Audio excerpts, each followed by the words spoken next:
l'immeuble Le Christin en plein cœur du quartier latin de Montréal. 114 logements, dont 80 loués à prix modique à des personnes à risque de se trouver à la rue, comme Monique Charette, qui y habite depuis mi-décembre. J'ai sauté de joie parce que c'est important d'avoir son chez-soi.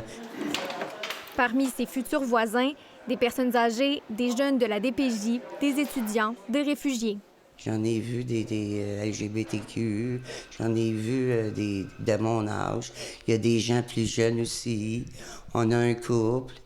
Fait que c'est différentes personnes, différentes expériences.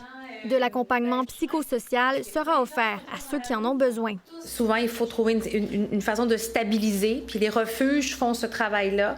Mais à long terme, ce qu'on souhaite, c'est que les gens aient un vrai toit. Moi, comme ville, ce que je veux, c'est autant que se peut, moins de refuges d'urgence et beaucoup plus de projets comme celui-là.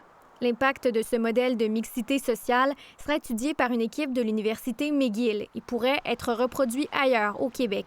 Dans les prochains mois, on espère ouvrir encore à peu près de 300 places dans le logement supervisé. Et c'est comme ça qu'on va réaffilier et rendre plus autonomes nos usagers. Le nerf de la guerre en ce moment, c'est la construction de logements. Point.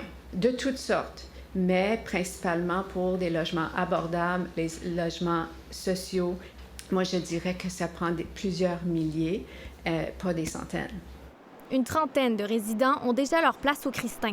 Puis donner la chance aussi aux gens de se refaire une vie, de pas toujours être dans le jugement. Il faut donner la chance aux coureurs.